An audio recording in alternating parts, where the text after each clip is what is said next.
Yeah. Well, so good morning, friends. Welcome to our class on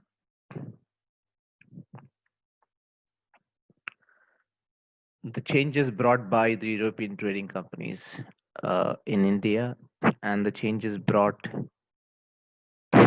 after European trading companies started exploring the world in Europe. So there are changes both in Asia and in Europe within the country of within the continent of Europe. So it led to chain of events and is responsible for the growth of modern sciences. We have seen the story of how the European trading companies and the East India trade was responsible for the birth of modern botany as a science. So you saw that plant collections were being taken from various parts of the world and then were classified. So new classification system for identifying and naming of plants was you know uh, invented. All these developments we saw in the previous classes, and then we saw about how these interactions happened, knowledge exchange between Indians and Europeans happened by looking at the lives of Garcia Dorta and Henrik van Riet. In the last class, I think we were discussing about Van Riet's Hortus malabaricus and its contribution to the rise of modern botany. So, in today's class, it will be an extension of uh, modern botany, and then we will see how, uh, even modern medicine, as we understand today, uh, when you go to hospital, mostly these are Western medicine, or uh, you know, which is called English medicine. So they are basically hospitals that deal with Western medicine. So Western medicine is more or less like the norm. So how did this happen?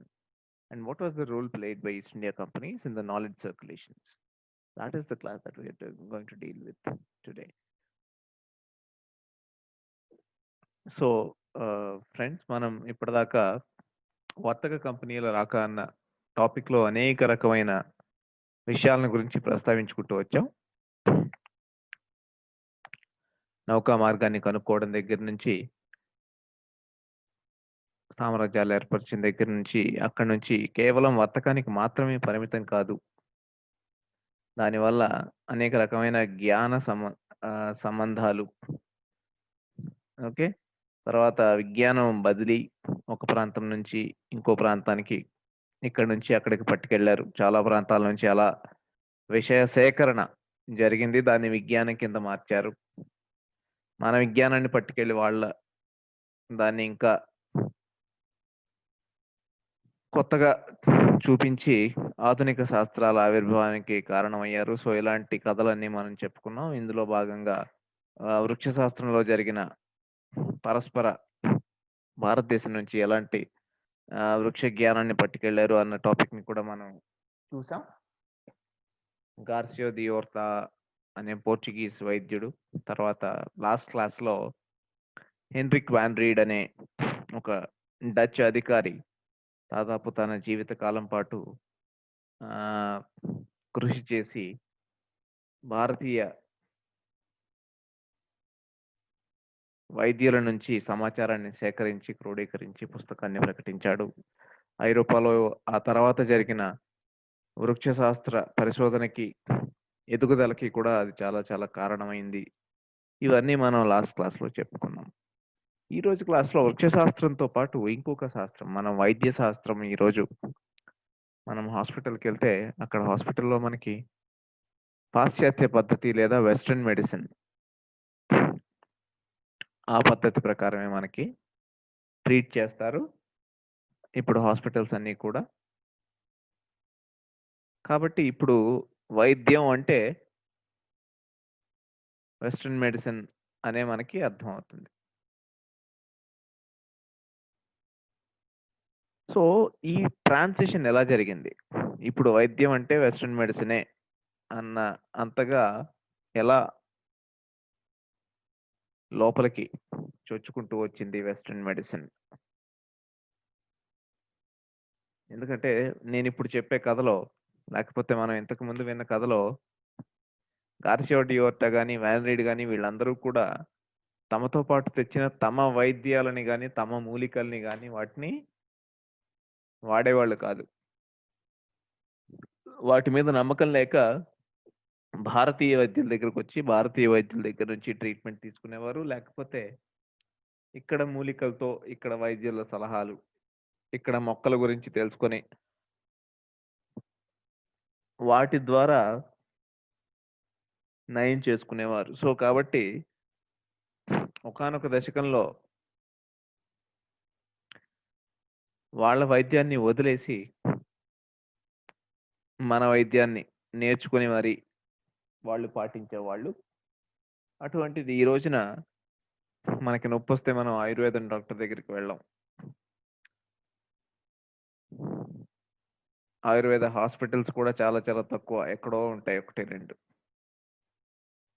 అందరూ English డాక్టర్‌లే. ఏ doctor అంటే MBBS doctor. So, ఇలా ఈ MBBS డాక్టర్లు, పాశ్చాత్య వైద్య విద్య ఇది ఈ మార్పు ఎలా సాధ్యమైంది? సో, దీనికి మన వర్తక కంపెనీలు అవి చేసిన సేవేంటి? అంటే ఎలా వర్తక కంపెనీలు పాత్ర పోషించాయి ఈ మార్పు రావడానికి? ఈ కథను మనం ఈరోజు తెలుసుకుంటాం. So, the title of today's presentation is like Circulation of Knowledge Systems, Growth of Modern Medicine, studying 16th and 17th centuries. So the references and facts were mostly taken from Iris Bruin, Ship Surgeons of Dutch East India Company, Leiden 2009 అనే పుస్తకం నుంచి విషయ సేకరణ ఇందులో ప్రస్తావించిన అంశాలని నేను తీసుకోవడం జరిగింది. Okay. So, origin and developments of western medicine. అసలు పాశ్చాత్య విద్య ఎలా ఉండేది? ఎలా ఎదిగింది?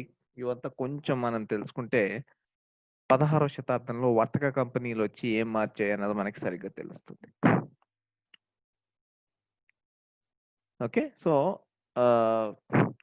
బిఫోర్ 11th century అంటే మధ్య యుగాల్లో, before 11th century Europe has only rudimentary understanding of scientific ideas of Greek and Romans.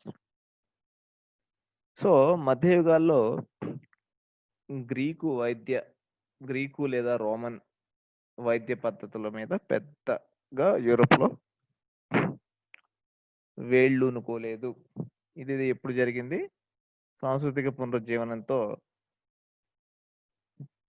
ప్రాచీన గ్రీకు తత్వవేత్తల గ్రంథాలు, సాహిత్యం చదివే ఒక ప్రక్రియ మొదలై, అందులో భాగంగా రకరకాల కళలకు చెందిన పుస్తకాలని చదవడం మొదలుపెట్టారు. సో, అప్పుడు మళ్ళీ అన్నిటితో పాటు వీటి మీద కూడా చదవడం మొదలుపెట్టారు. So, by 14th century European medicine was a blend of Greek, Roman and Arab knowledge. So, Renaissance మొదలైన తర్వాత ఈ గ్రీక్ ఐడియాలు, రోమన్ ఐడియాలు, వైద్య పద్ధతులు వీటితో పాటుగా అరబ్ నాలెడ్జ్, ఎందుకంటే క్రూసేడ్‌ల వల్ల యుద్ధం చేశారని చెప్పుకున్నాం 11-13వ శతాబ్దాల వరకు. సో, క్రూసేడ్‌లో భాగంగా ఆసియా ఖండానికొచ్చారు. ఆసియా ఖండం వచ్చి అరేబియా ద్వీపకల్పంలో యుద్ధాలంటే వైద్యం ఖచ్చితంగా గురించి తెలుసుకోవాల్సి ఉంటుంది. ఎందుకంటే యుద్ధంలో చాలా మంది గాయపడతారు, మరణిస్తారు. వైద్యానికి ఎప్పుడు కూడా. సో, అక్కడ అరేబియాలో ఉన్న పద్ధతులేంటి? అవి ఇవి కూడా నేర్చుకొని 14వ శతాబ్దం అయ్యేటప్పటికి ఈ 3 పద్ధతులు వైద్య విధానాలు ఐరోపాలో అమల్లో ఉండేవి. వీటికి సంబంధించినంత వరకు ప్రాచీన గ్రీకు వైద్య శాస్త్ర పితామహుడుగా పిలువబడే Hippocrates lived from 460 to 377 BCE. అంటే మనం క్రీస్తు శకం అని క్రీస్తు పూర్వం అని పిలుచుకునే కాలం. సో అతన్ని ఇప్పటికీ కూడా వైద్య శాస్త్రానికి పితామహుడు అని పిలుస్తారు. అంతేకాకుండా డాక్టర్లు తమ ట్రైనింగ్ తర్వాత హిపోక్రేట్స్ ఓత్ అంటే అతని మీద ఆన తీసుకుంటారు, అతని మీద ఒట్టు, వాగ్దానం, ప్రతిజ్ఞ ఆయన పేరు మీద చేస్తారు. సో చాలా చాలా నిష్పక్షపాతంగా రోగి కోసం పాటుపడతాను అనే ఒక ప్రతిజ్ఞ తీసుకుంటారు ఇప్పటికీ కూడా. దాన్ని హిపోక్రేట్స్ ఓత్ అంటారు. సో కాబట్టి హిపోక్రేట్స్ ని వైద్య పితామహుడుగా పిలిచారు. తర్వాత గెలెన్, ఆ తర్వాత అవిసెన్నా. సో వీళ్ళు దేవర్ రిగార్డెడ్ యాజ్, అవిసెనా అనే వ్యక్తి పర్షియన్ దేశానికి చెందినవాడు. సో అరబ్ నాలెడ్జ్ లో భాగంగా అతని ఆలోచనలు, అతని విధానాలు కూడా ఐరోపాకి వచ్చాయి. సో కాబట్టి ఈ ముగ్గురిని they venerated as pioneers of western medical thought. వైద్య శాస్త్రానికి సంబంధించినంత వరకు మధ్యయుగాల్లో వీళ్ళ తత్వాలు లేదా వీళ్ళ విధానాలని చాలా చాలా గొప్పగా పాటించేవాళ్ళు. అంటే మనకి ఆ కాలంలో గలన్ కాలంలో సుశ్రుతుడు, చరకుడు, మనం చరక సంహిత, సుశ్రుత సంహిత, సో ఇలాంటివన్నీ మనకి ఉన్నాయి.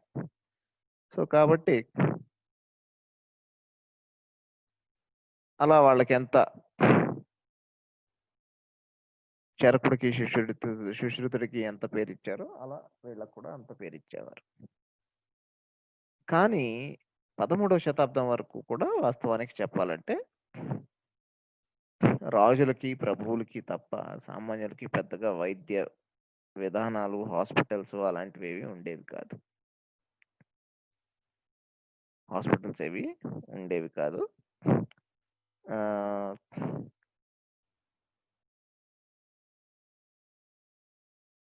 ఉన్న వైద్య విద్యలో కూడా there was a separation of theoretical part and practical part.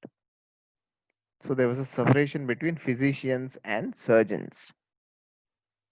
So మనం ఒక రకంగా చెప్పాలంటే 13-14 శతాబ్దాల వరకు పెద్దగా వైద్య పరమైన ఇన్నోవేషన్స్, చెప్పుకోదగ్గ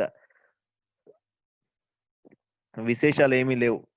ఆ కాలానికి మనం తీసుకుంటే చరకుడు, సుశ్రుతుడు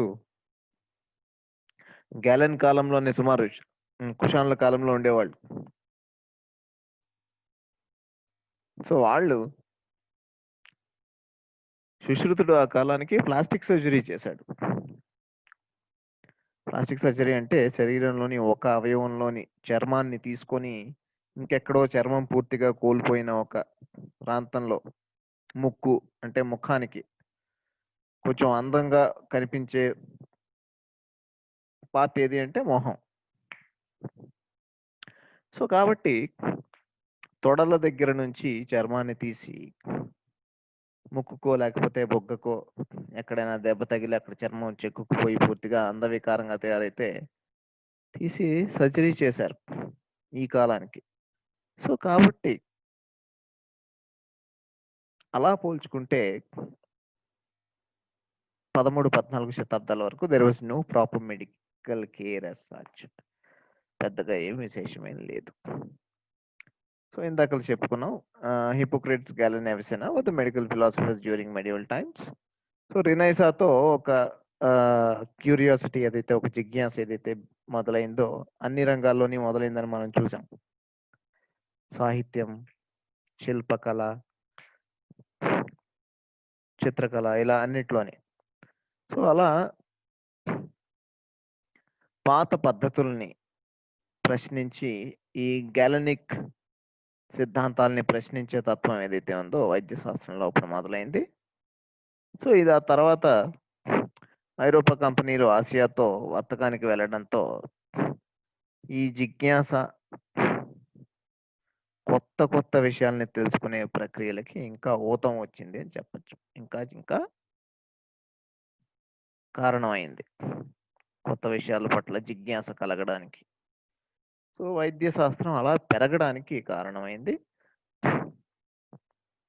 అయితే ఈ 13, 14 శతాబ్దాలు ఈ ఐరోపా కాలం రాకముందు పరిస్థితి ఏంటయ్యా అంటే diseases were seen as the will of God and death was seen as a law of nature. So diseases were seen as the will of God. ఎవరికైనా ఏదైనా ఒక జబ్బు వచ్చిందనుకో, దేవుడి శాపం అది. కొన్ని కొన్ని జబ్బుల్ని దేవుడు శపించాడు కాబట్టి ఆ జబ్బు వచ్చింది. ఇప్పటికీ ఇలాంటి మాటలు వింటూ ఉంటాం మనం. పలానా ప్రాంతంలో దేవుడి కోపం వచ్చింది, అందుకే భూకంపం వచ్చింది, లేకపోతే అందుకే తుఫాన్ వచ్చింది, అందుకే వరద వచ్చింది. ఇలాంటి మాటలు మనం చెదురుమదురుగా ఇప్పుడు కూడా వింటూ ఉంటాం. సో ఆ కాలానికి అండర్స్టాండింగ్ ఏంటి? Diseases were seen as the will of God. కుష్టు వ్యాధి ఉంది, ఫర్ ఎగ్జాంపుల్ లెప్రసీ. కుష్టు వ్యాధి చాలా ప్రమాదకరమైన వ్యాధిగా భావించేవాళ్ళు. అది ఎవరికైనా వస్తే వాళ్ళు అది ఖచ్చితంగా దేవుడి శాపం వల్ల మాత్రమే వస్తుంది అని బలంగా నమ్మేవాళ్ళు. And death was seen as a law of nature. ప్రకృతి సిద్ధం, మనిషి పుడతాడు, మరణిస్తాడు. సో అతను మరణించకుండా ఆపడానికి మనం మందులు మాకులు మింగించి ఇవంతా ఇదేంటిది?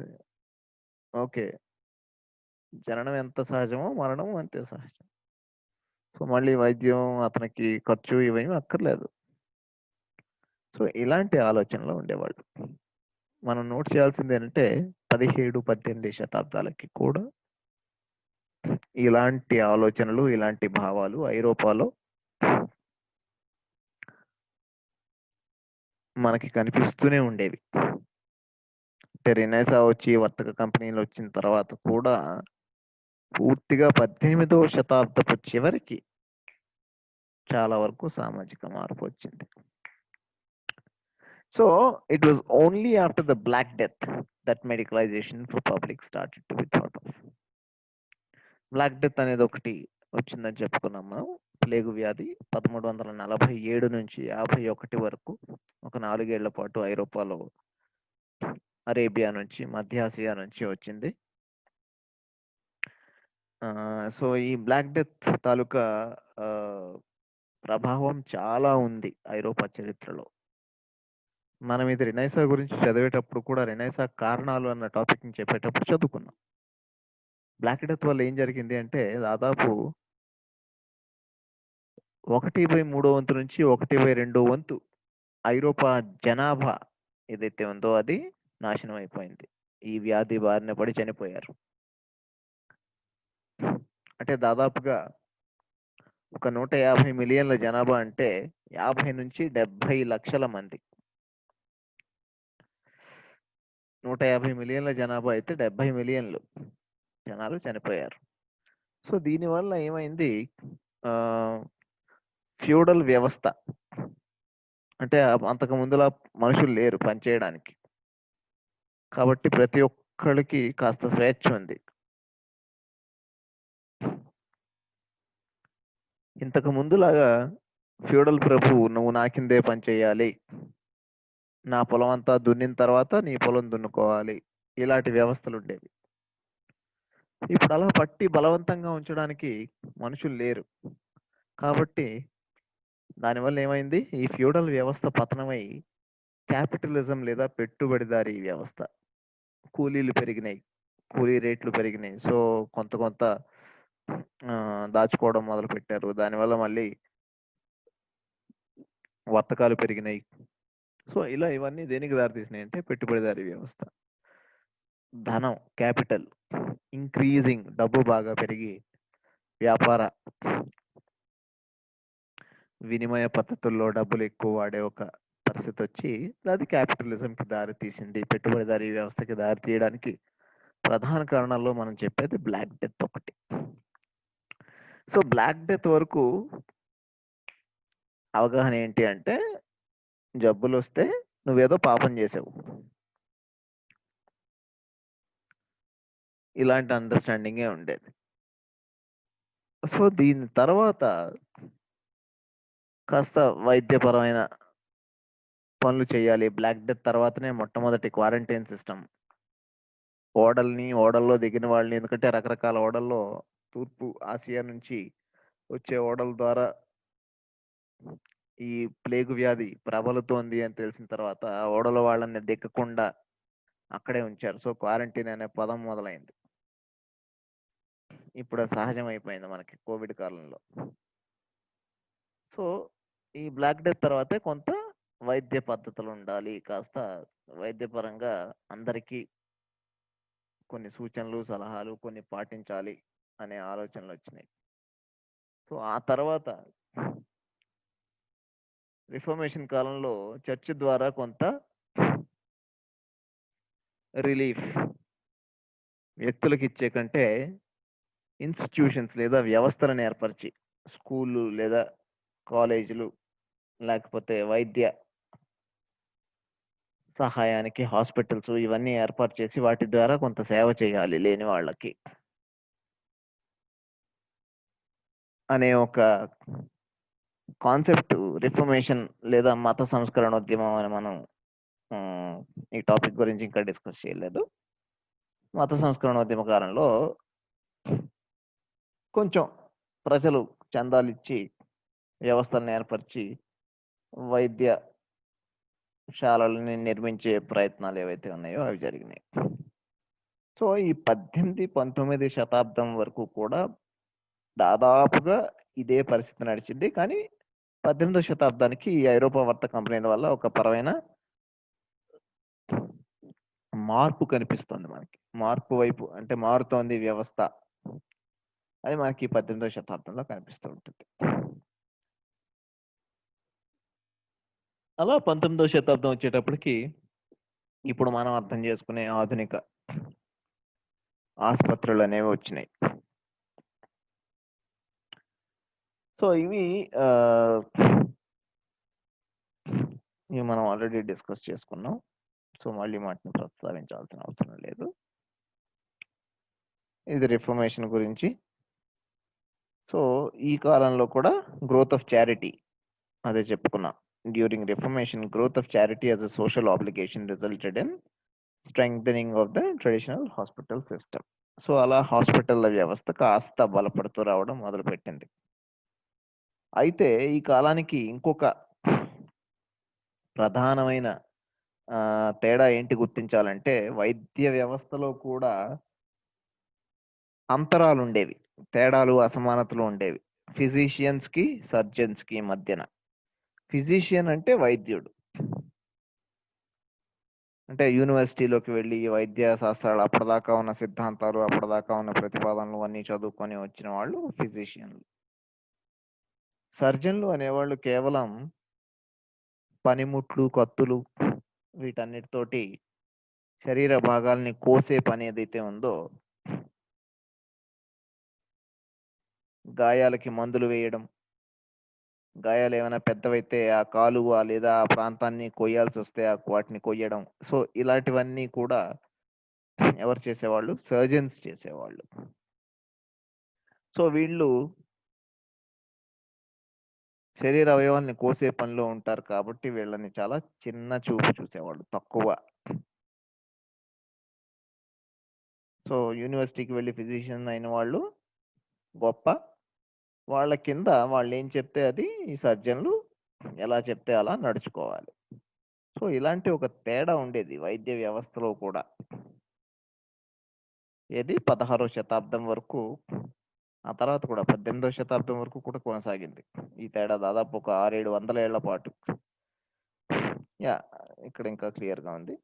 So the divide between physicians and surgeons. There was a divide between physicians and surgeons, as I said, in the form of a theory based and could be considered as doctors. A proper doctor ever ante physician. Okay, so the later carried out the tasks of bloodletting, purging, treatment of wounds, skin diseases, etc. And hence it was considered as a low profession. So bloodletting ante ela cheppali, మధ్యయుగాల్లో ఐరోపా వైద్య శాస్త్ర సిద్ధాంతాల ప్రకారం ఏంటి అంటే బాడీలోని ద్రవాల సమతుల్యత దెబ్బతింటే దానివల్ల జబ్బులు వస్తాయి. సో కాబట్టి ఈ సమతుల్యాన్ని మళ్ళీ తీసుకురావాలంటే చెడు రక్తాన్ని బయటికి పంపించాలి.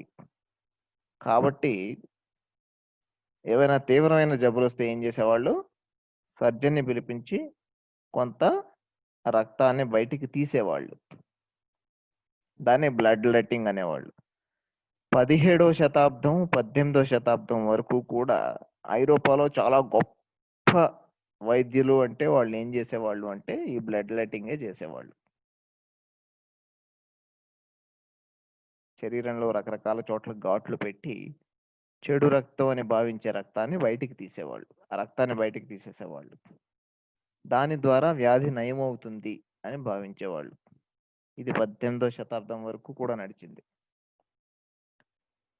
సో కాబట్టి ఈ పనులన్నీ ఎవరు చేస్తారు? వైద్యుడు వచ్చి నాడి చూసి సిద్ధాంతాలు అవన్నీ చదివిన దాన్ని బట్టి చూసి ఓహో ఇతనికి ఈ సమస్య ఉంది అని గుర్తించి తనతో పాటు తన కింద ఉన్న సర్జన్కి చెప్తాడు. ఇదిగో ఈ సమస్య ఉంది కాబట్టి అతనికి ఈ పలానా మేరకి నువ్వు ఒక 50 మిల్లీలీటర్ల రక్తాన్ని తీసేయాలి ఇలా. సో కాబట్టి ఈ పనులు చేస్తాడు కాబట్టి సర్జన్ని తక్కువగా చూసేవాళ్ళు.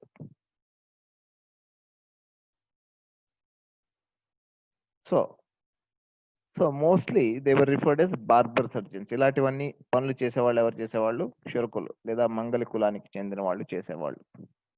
అక్కడ కులం లేదు, కాకపోతే ఆ వృత్తిలో ఉన్న వాళ్ళు చేసేవాళ్ళు. సో కాబట్టి వాళ్ళని బార్బర్ సర్జన్స్ అని పిలిచేవాళ్ళు. వీళ్ళకి అనేక వ్యాపార సంస్థలకు ఉన్నట్టుగానే వాళ్ళ సంఘాలు ఉండేవి. They had guilds like many other medieval artisans. So they had levels of apprenticeship. Okay, 15 ఏళ్ళకి 13 ఏళ్ళకి అప్రెంటిస్గా వచ్చి జాయిన్ అయ్యి 2 ఏళ్ల పాటు నేర్చుకొని ఆ తర్వాత ఇంకా 7 ఏళ్ల పాటు చేస్తే ఒక అప్రెంటిస్షిప్ వచ్చేది. అంటే ఇతను ఇలాంటి పనిముట్లన్నీ చేసి శరీరావయవాల్ని కోయడంలో తర్ఫీదు తీసుకున్నాడు అని చెప్పడానికి 7 ఏళ్ల పాటు 9 ఏళ్ల పాటు ట్రైనింగ్ తీసుకునేవారు ఆ విషయంలో అనుభవాలైన వాళ్ళ దగ్గర. సో ఈ పద్ధతులన్నీ ఉండేవి. వర్తక కంపెనీలు వచ్చినప్పుడు అఫ్ కోర్స్ ఈ అప్రెంటిస్షిప్ కాలాన్ని తగ్గించారు. ఎందుకంటే ఎక్కువ మంది జనాలు రావట్లేదు కాబట్టి 5 ఏళ్ళు 3 ఏళ్ళు అనుభవం ఉన్న వాళ్ళు కొన్నిసార్లు అసలు ఏం అనుభవం లేకపోయినా కత్తి పట్టుకోవడం వస్తే చాలు ఓకే ఎక్కించేయండి అని ఎక్కించడం ఇలాంటివి జరిగాయి. సరే, సో వీటి వల్ల సర్జన్లకి ఎప్పుడు తక్కువ చిన్న చూపే ఉండేది. వీళ్ళ సామాజిక స్థాయి కూడా తక్కువగానే ఉండేది. అక్కడి నుంచి 16, 17 శతాబ్దాల్లో కొంత మార్పు మొదలైంది. వీళ్ళ సామాజిక హోదా పెరిగే మార్పు కొంత 16, 17 శతాబ్దాల్లో మొదలైంది. ఆ తర్వాత ఎనాటమీ క్లాసుల్ని ఇంట్రడ్యూస్ చేసి, ఎనాటమీ అంటే మానవ శరీర నిర్మాణం కోసం ప్రత్యక్షంగా జ్ఞానం కలిగించుకోవడానికి వైద్య శాస్త్రంలో మానవ అవయవ నిర్మాణాలని చెప్తూ ఉంటారు. సో అవి చెప్పాల్సిన అవసరం గుర్తించినప్పుడు అవి చేసే సర్జన్స్కి కొంత ఇంపార్టెన్స్ పెరిగింది. ఇదంతా ఒక పక్క జరుగుతోంది. ఇంకో పక్కన మనకి 15, 16 శతాబ్దాల్లో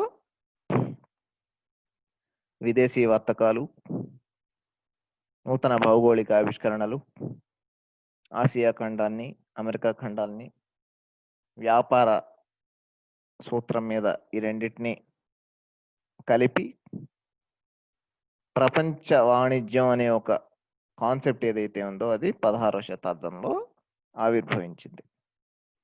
సో ఈ వ్యాపార సంస్థల వల్ల వచ్చిన మెడికల్ ఇంపార్టెంట్ అంటే వైద్యపరమైన మార్పులు, ఎటువంటి వైద్యపరమైన మార్పులు వచ్చినాయి? భౌగోళిక యాత్రలు అప్పటికి చాలా నెలల పాటు ప్రయాణించాల్సిన, సుదూర తీరాలు ప్రయాణించాల్సిన అవసరం ఉండేది. సో, కాబట్టి దానికి దీనివల్ల ఏం మార్పులు తీసుకొచ్చారు? సో, మనం ఇందాక చెప్పుకున్నాం. It was during the black death that the idea of quarantine of a ship first came and was practised. రెండోదేంటంటే కొలంబియన్ ఎక్స్‌చేంజ్. ఈ నూతన భౌగోళిక ఆవిష్కరణల వల్ల రకరకాల కొత్త ప్రాంతాలకి వెళ్ళడం వల్ల జరిగిన ఇంకొక పెను మార్పు ఏంటి అంటే దాన్ని ఆల్ఫ్రెడ్ క్రాస్బీ అనే చరిత్రకారుడు ఏమని పిలిచాడు? కొలంబియన్ ఎక్స్‌చేంజ్ అన్నాడు. అంటే ఒక చాలా గొప్ప బదిలీ పరస్పరం. ఈ కొలంబియన్ ఎక్స్‌చేంజ్ అంటే ఏంటి అంటే వాస్తవానికి ఆసియాలో ఐరోపా ఖండంతో వాళ్ళు వర్తక కంపెనీ వాళ్ళు వచ్చిన తర్వాత వాళ్ళతో వర్తకం జరిగినప్పటికీ దక్షిణ అమెరికా ఖండంలో అక్కడ స్వదేశీ జాతులు ఏవైతే ఉన్నాయో అవి నాగరిక దశలో లేవు అని మనం ఇంతకు ముందే చెప్పుకున్నాం. కాబట్టి ఎప్పుడైతే వీళ్ళందరూ వచ్చారో, ఐరోపా వాళ్ళందరూ వచ్చారో, వాళ్ళని ఎదుర్కోలేక అక్కడ జాతులన్నీ కూడా చాలా చాలా తొందరగా అంతరించిపోయినాయి. సుమారు 20 లక్షలు 30 లక్షలు ఉన్న జనాభా 10, 20 ఏళ్లలో 2000కు పడిపోయింది. అంత దారుణంగా తుడిచిపెట్టుకుపోయారు. సో, ఇందులో కొంత ఐరోపా కంపెనీల తాలూకా దౌర్జన్యం, బలం వాళ్ళు రకరకాలుగా హింసించడం వల్ల జరిగింది. కానీ కొన్ని దేని వల్ల జరిగినాయి అంటే ఇది కేవలం బలం వల్ల, యుద్ధం వల్ల కాదు. జబ్బులు. అంటే అప్పటికి వాళ్ళకి కొన్ని కొన్ని క్రిములన్నా, కొన్ని కొన్ని వ్యాధుల పట్ల వాళ్ళకసలు అవగాహనే లేదు. వాళ్ళకసలు ఆ రెసిస్టెన్స్ లేదు బాడీలో. అటువంటి జబ్బులు ఇప్పుడు ఫర్ ఎగ్జాంపుల్ మనం అమ్మవారిని పిలుస్తాం. మీజిల్స్ అనేది, స్మాల్ పాక్స్ అనే ఇలాంటి జబ్బులు ఏవైతే ఉన్నాయో, పొంగు, మసూచి ఇలాంటివన్నీ ఐరోపాలోని, ఆసియాలోని అప్పటికి ఆ జబ్బులు మనకు తెలుసు. ఆ జబ్బులు వచ్చినప్పుడు కూడా ఏమవుతుందంటే ఒకసారి వచ్చిన తర్వాత మళ్ళీ రాదంటారు. ఎందుకంటే రెండోసారికి మనకి ఆ జబ్బు పట్ల వ్యాధి నిరోధక శక్తి మన శరీరంలోనే తయారవుతుంది కాబట్టి వీటి వల్ల మళ్ళీ రాదు అని అంటారు. అంటే మనకి కొంత ఇమ్యూనిటీ, కొంత నిరోధక శక్తి వీటికి ఉంది. సో, ఇలాంటి నిరోధక శక్తి ఏదైతే ఉందో ఇప్పుడు మనం చూస్తున్నాం ఫర్ ఎగ్జాంపుల్ కోవిడ్-19 వల్ల మనకి నిరోధక శక్తి లేదు. కొంతమంది రోజు వెళ్ళిన వాళ్ళు తట్టుకొని వాళ్ళలో నిరోధక శక్తి పెరుగుతోంది అని చెప్తున్నారు. లేదు కొంతకాలం తర్వాత మనకి దీని మీద నిరోధక శక్తి రావచ్చు. రోజు రోజు దాంతో ఫేస్ చేసి సో,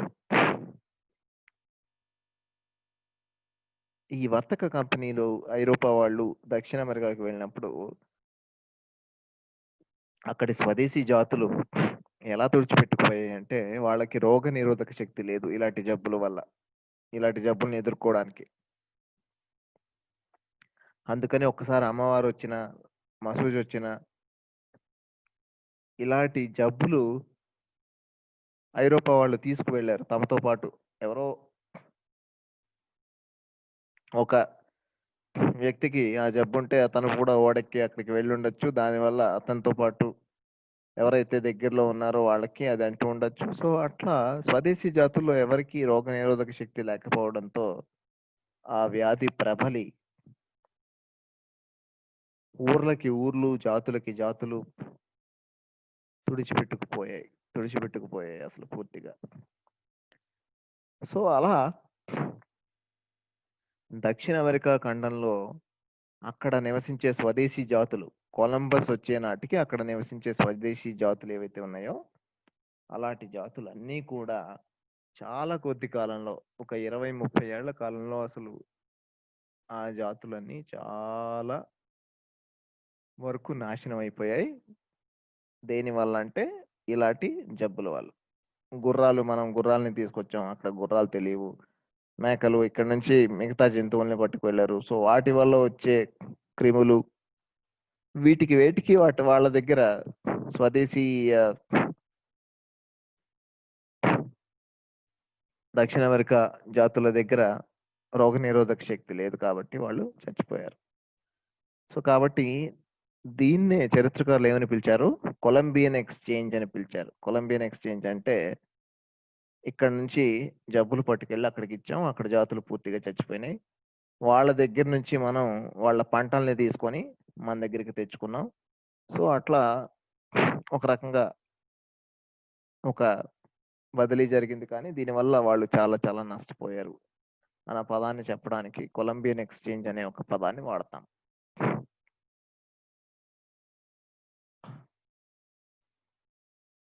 సో అలా smallpox and measles decimated the indigenous populations. ఇంతవరకు నేను చెప్పింది అదే. While Europeans suffered tropical diseases like malaria, yellow fever, scurvy, cholera, ఇలాంటివన్నీ ఐరోపా వాళ్ళకి, ఎందుకంటే ఐరోపా వాళ్ళకి అలాంటి జబ్బులు ఉంటాయని తెలియదు. మలేరియా జబ్బు ఇవన్నీ కూడా ఎక్కడ శీతోష్ణ స్థితి వేడిగా ఉన్న ప్రాంతాల్లోనే ఉంటాయి. సో వాళ్ళు దాని వల్ల సఫర్ అయ్యారు, వీళ్ళు వీటి వల్ల సఫర్ అయ్యారు. కాకపోతే వాళ్ళ మరణాల రేటు చాలా ఎక్కువ. వీళ్ళు కొంత తెలుసు కాబట్టి వీళ్ళకి ఎక్కడి నుంచి వైద్యాన్ని సేకరించాలో ఆ ప్రాంతాల్లో అక్కడ మందులు ఆల్రెడీ ఉన్నాయి కాబట్టి వాటిని వాడి తమని తాము బతికించుకున్నారు.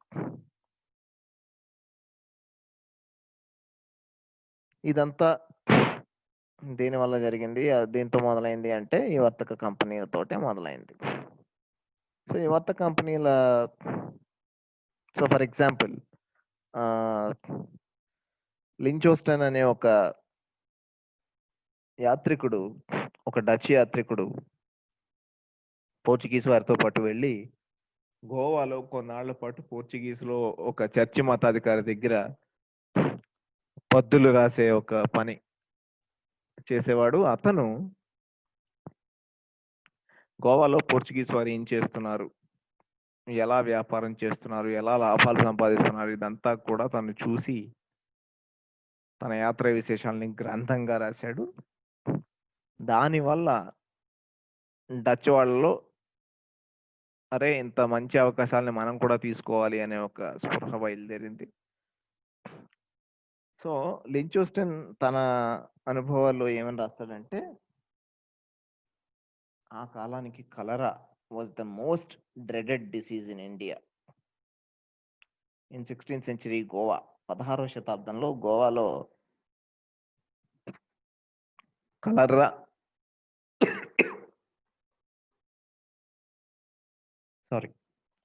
కలరా, మలేరియా ఈ రెండు అత్యంత ప్రమాదకరమైన జబ్బులని వర్ణించాడు. So it is said that in 17th century the European population ignored the Western medicine and completely relied on Hindu medicine or local medicine. So వచ్చిన వాళ్ళందరూ కూడా ఏం చేసేవాళ్ళు, ఎందుకంటే వాళ్ళ దగ్గర ఈ మందులే లేవు, అసలు వాళ్ళకి ఆ జబ్బులే తెలియవు. తెలియని జబ్బుకు మందు ఎట్లా ఇస్తారు? కాబట్టి వాళ్ళందరూ భారతీయ వైద్యుల దగ్గరికే వచ్చి ఈ జబ్బులకి మందులు తీసుకునేవాళ్ళు. సో ఇది కూడా ఒక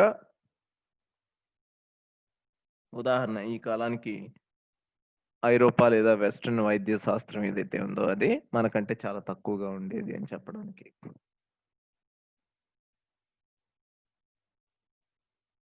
సో డార్లింపుల్ అనే చరిత్రకారుడు కూడా తన గ్రంథంలో రాస్తాడు.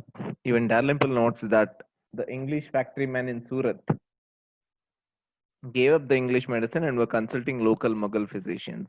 ఇంతకుముందు చెప్పినట్టుగా ఇప్పుడు మనం గార్సియా ఓర్టా జీవితం కానీ, వాన్ రీడ్ కానీ ఇలాంటి వాళ్ళందరూ భారతీయ వైద్యుల దగ్గరనే నేర్చుకుని వీళ్ళకి మనకంట చాలా తెలుసు అని ఆ జ్ఞానాన్ని గ్రంథస్థం చేయడం మొదలు పెట్టారు.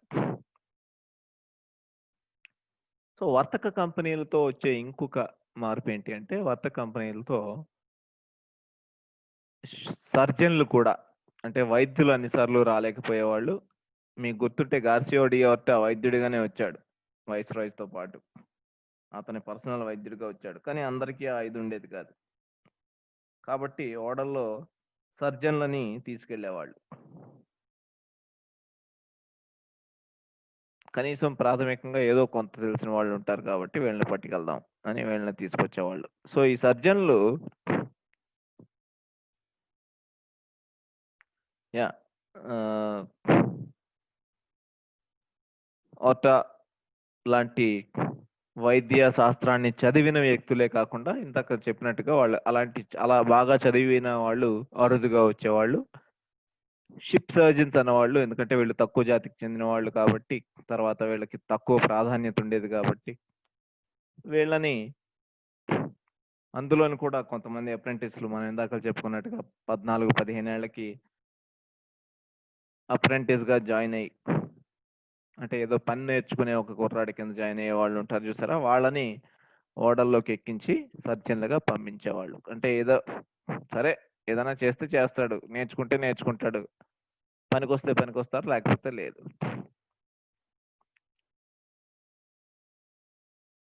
అదేదో సామెత చెప్పినట్టుగా కనీసం 10 మందిని చంపితే గాని డాక్టర్ కాడు వైద్య విద్యలో నేర్చుకోవడానికి అన్నట్టుగా, సరే ఇతని చేతుల మీదుగా కొంతమందిని చేసిన తర్వాత ఇతనికి కొంత అవగాహన వచ్చి నిలదొక్కుకుంటాడేమో వృత్తిలో. లేకపోతే లేదు. అంతేగాని శాస్త్రాలు యూనివర్సిటీలో చదివిన వైద్యులు వాళ్ళు వర్తక కంపెనీలతో వచ్చేవాళ్ళు కాదు. ఇప్పటికీ వర్తకానికి లేదా విదేశీ వర్తక కంపెనీలని అంత గౌరవప్రదంగా చూసేవాళ్ళు కాదు.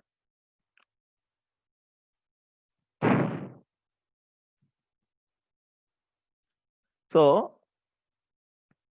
ఇప్పటికీ కూడా వర్తక కంపెనీల కాలానికి కూడా ఈ ఫిజిషియన్స్ పై హోదా కలిగిన డాక్టర్లు, సర్జన్‌లు కింద హోదా కలిగిన వాళ్ళు అన్న తేడా చాలా ఉండేది. సర్జన్‌లు విదేశీ వర్తక కంపెనీల ఓడల్లో ఎక్కి వాళ్ళతో పాటు వచ్చేవాళ్ళు.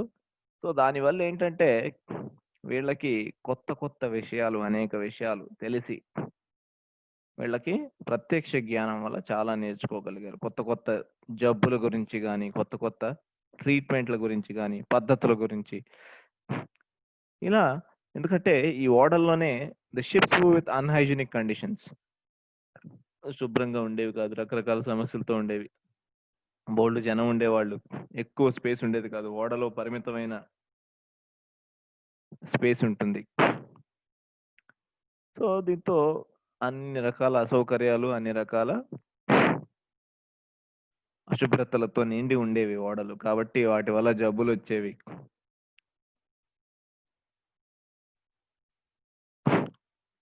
సో, ఇలా చాలా సమస్యలతో ఈ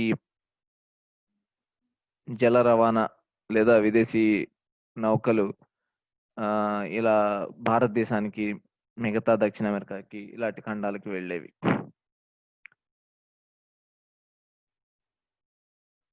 చాలా కాలం పాటు ప్రయాణించడంతో బోలెడు సమస్యలతోటి ఓడలు ఓడల్లో అంతర్గతంగా ఇలాంటి రకరకాల సమస్యలుండేవి. సో, స్కర్వీ లాంటి diseases, vitamin C, C vitamin ఉండకపోతే చాలా ఎక్కువ నీళ్లు తినకపోతే సముద్రంలో మనకి సి విటమిన్ దొరకదు కాబట్టి దానివల్ల స్కర్వీ అనే జబ్బొచ్చేది. దాని బారిన పడిపోయేవాళ్ళు చాలామంది. ఏ పని చేయకుండా పూర్తిగా నిర్వీర్యం అయిపోయి చనిపోయేవాళ్ళు. సో, వాళ్ళని అలాగే ఓడల్లోంచి సముద్రంలోకి విసిరేయడం. సో, ఇలా రకరకాల సమస్యలతో ఈ జల రవాణా ఏదైతే ఉందో, ఈ విదేశీ వర్తక కంపెనీలు రవాణా చేసేవి. సో, కాబట్టి ఇలాంటి పరిస్థితుల్లో షిప్ సర్జన్‌లు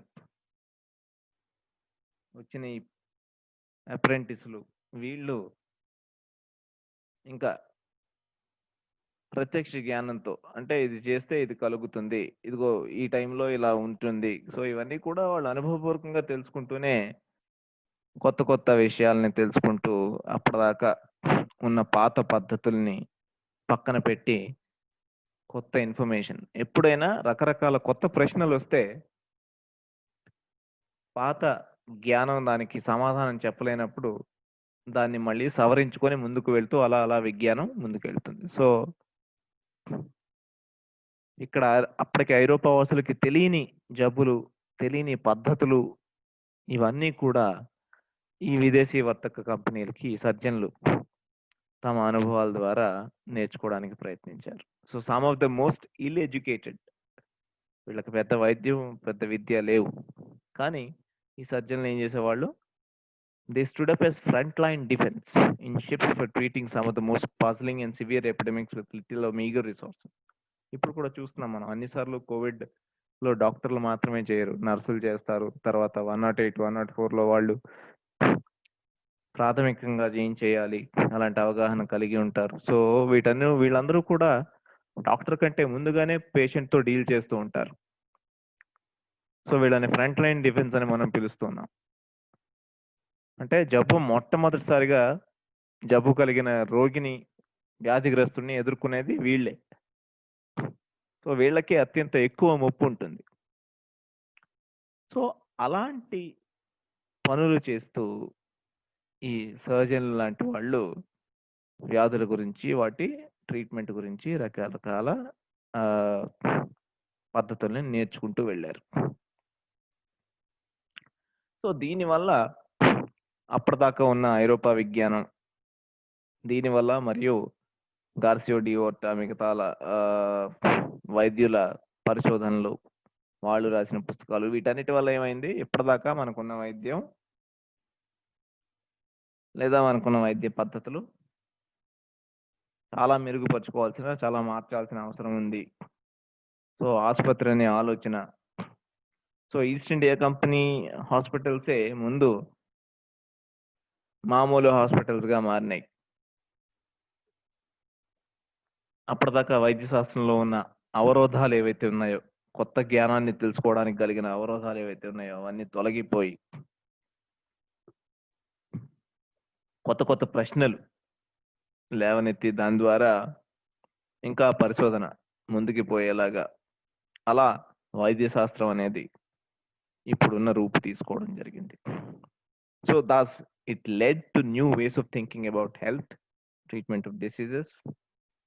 అండ్ మనం గుర్తుంచుకోవాల్సింది ఏంటంటే, ఈ విదేశీ వర్తక కంపెనీల్లో ఈ విజ్ఞానాన్ని సంపాదించిందంతా చాలా వరకు ఎవరు అంటే, చదువు రాని లేకపోతే చాలా చాలా చదువు తక్కువగా చదువుకున్న విలేజ్ బార్బర్స్, క్షురకులు, మంగలి పని చేసే వాళ్ళు, వాళ్ళకి పెద్దగా చదువు రాదు, వాళ్ళు ఇలాంటి విదేశీ వర్తక కంపెనీల ఓడల్లో వచ్చి జ్ఞానాన్ని సంపాదించి వాళ్ళ జ్ఞానం ద్వారా ఇలాంటి మార్పులకి కారణమయ్యారు. సో అలా విదేశీ వర్తక కంపెనీల ద్వారా కొత్త కొత్త దారులు తెరవడానికి వైద్య శాస్త్రంలో కూడా సాధ్యమైంది. సో దీని ఫలితంగా ఏమైందంటే, సర్జరీకి అంటే మానవ నిర్మాణం గురించి తెలుసుకోవాల్సిన అవసరం, శరీర అవయవాల్ని కొయ్యడం కూడా వైద్య విద్యలో ఒక భాగం అవ్వాలి అన్న మార్పు మొదలైంది. సో కాబట్టి వైద్య శాస్త్రం నేర్చుకున్న వాళ్ళు సర్జరీ ఎలా చేయాలో నేర్చుకోవాలి. సర్జరీ అప్పటిదాకా చేసే వాళ్ళ హోదా పెరిగింది, సామాజిక హోదా, వాళ్ళకి కూడా గౌరవం ఇవ్వడం మొదలు పెట్టారు.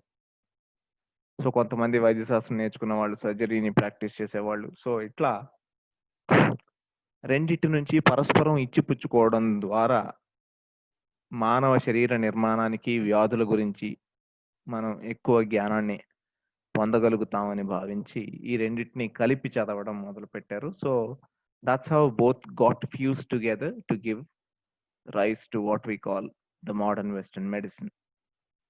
So as we all know, now the medical degree is thus referred as MBBS. Okay, MBBS అంటేనే ఈ రెండిటి కలయిక. నాకు ఎవరైనా వాట్సాప్లో ఎంబీబీఎస్ తాలూకా ఎబ్రివేషన్ ఏంటి అని చెప్తే సంతోషిస్తా. ఎంబీబీఎస్ ఎబ్రివేషన్ ఏంటి?